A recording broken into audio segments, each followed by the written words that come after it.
Ayo, what's up? Welcome back sa ating channel dito sa Mobs TV. Alright, so tayo nagbabalik muli mga kababayan at ito na nga po ang latest update dyan po sa nangyari kay Yusek Cabral mga kababayan dahil meron na pong witness ang lumutang mga kababayan. No, at nakita nga po na ito pong si Yusek Cabral ay mayroon pong kasama doon sa lugar na pinangyarihan po ng aksidente mga kababayan. Okay? So ayan po ang ating alamin ngayon at pag-uusapan. Pero syempre bago ang lahat, please don't forget to subscribe, like, share at comment dyan sa comment section. Shoutouts na rin po tayo sa mga followers natin dyan. Maraming salamat po sa inyo at lagi nating hiling 1 view, 1 like po sana sa ating video.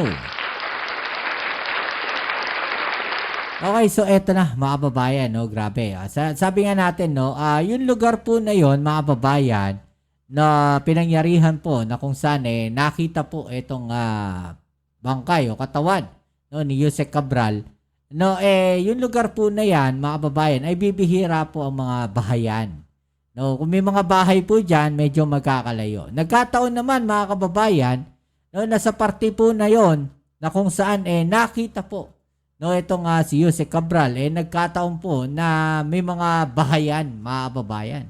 No, kaya nakita po niya.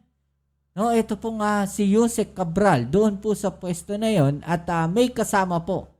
No? At yun nga pong nakita na yon mga kababayan, ay nakita rin po no, sa isang dashcam ng isang sasakyan, mga kababayan.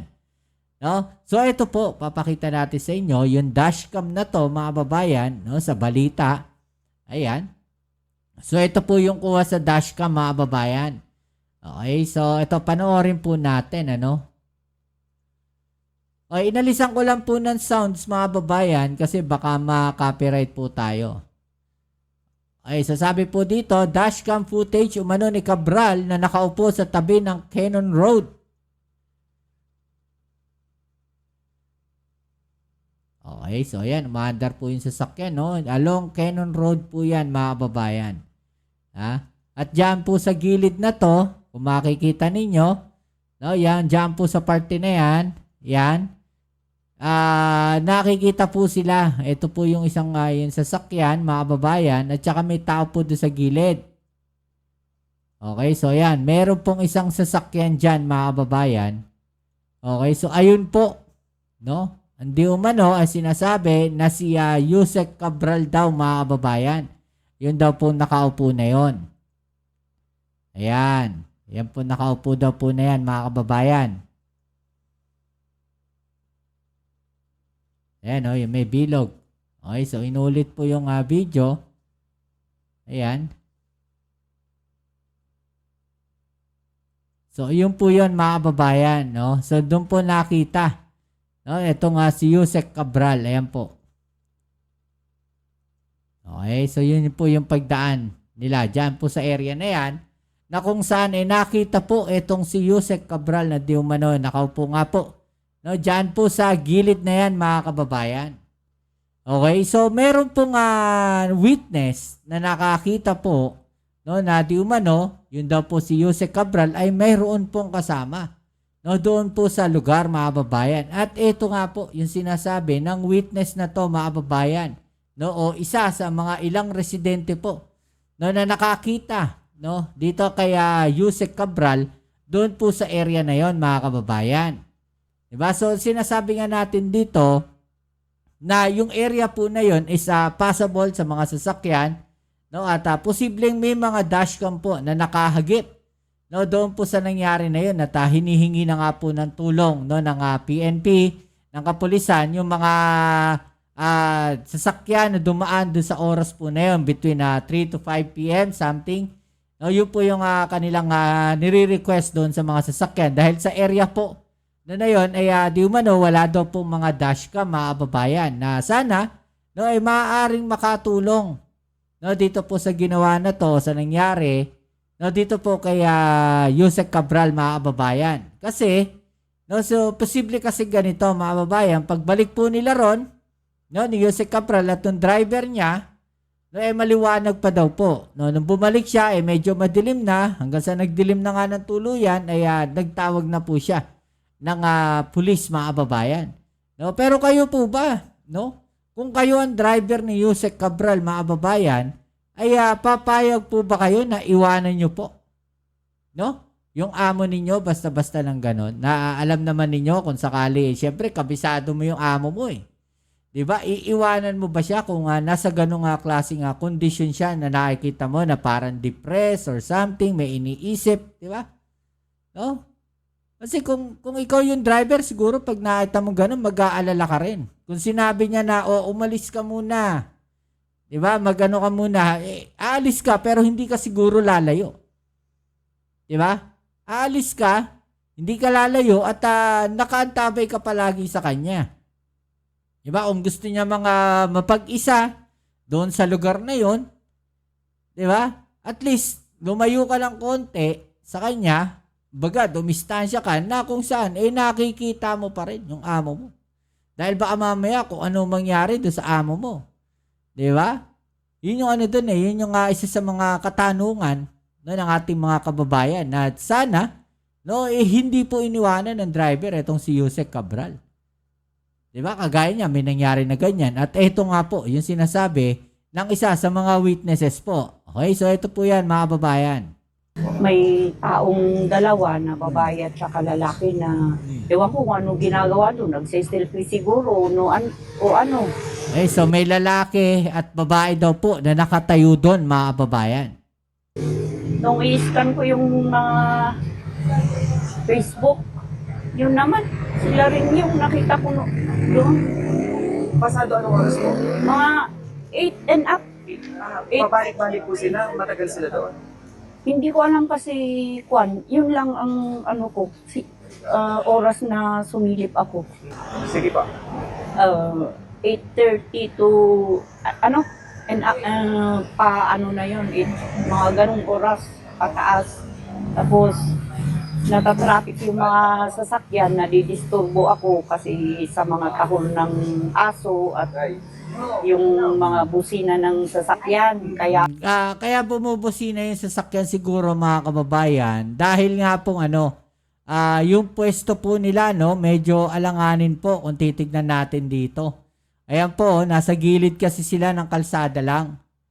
No, so medyo alanganin po kasi yung pwesto na yan, mga kababayan, kung titignan natin maigi.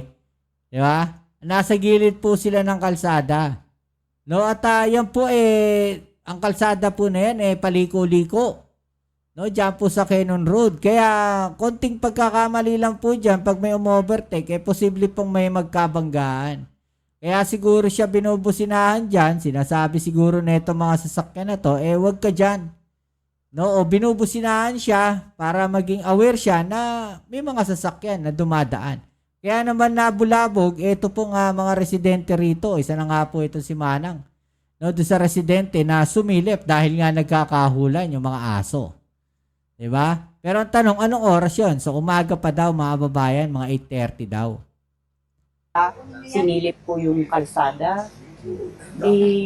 Pagsilip ko, talagang tinignan ko kung ano yung Nung maubos yung mga sasakyan, nakita ko may nakaparada general na sasakyan sa dulo. Tapos may taong dalawa na babae at saka lalaki na ewan ko kung anong ginagawa doon. Nagsiselfie siguro o ano. Nung i-scan ko yung Facebook, yun naman, sila rin yung nakita ko doon. Okay, so kinumpirma niya dito, mga kababayan, na yung nakatayo po doon ay walang iba kundi si Yusek Cabral at yung kanyang driver. No, so nakumpirma niya dahil sa kanyang pag-check sa Facebook, syempre nag-viral to 'di ba? So nung chine-check niya sa Facebook, mga kababayan, ay nakita niya na ito pong dalawang to, yun din yung tao na nandoon, sa kalsada, sa gilid ng kalsada, mga kababayan. So kumpirmado po na magkasama talaga. Ito nga si Yusek Cabral at saka po yung driver niya. Pasado anong oras po? Mga 8 and up. Pabalik-balik po sila, matagal sila doon. Hindi ko alam kasi, Kwan, yun lang ang ano ko, oras na sumilip ako. Ano oras po kayo sinilip? Yun na nga, 8, oo, past 8. Oo. Doon nakita niyo po sa Facebook yung itsura, sila po yun. Sila, yung Kwan, yung damit. Alam niyo po. na Oo, yun. yun na yun. So, kaya sabi ko, ay, siguro yun na nga. Saan po kayo nakatira? Doon, sa dulo doon. Bago, lampas nitong tulay. Alapas lang ang tulay. Ito, lampas ng tulay. Yung umaga po na yun, yung mga sasakyan, parang nagtatraffic dahil sa Oo. kanila. Mm-mm. Normal po ba na may umuupo doon? Eh, wala naman. Sila lang naman. So sinasabi niya na bihira. No, bihira may humihinto at umuupo doon. Actually, mga babayan, kadalasan na humihinto po sa mga ganyang gilid-gilid dyan at nag-overlooking, kadalasan po na nakikita natin dyan siguro yung mga nagbomotor.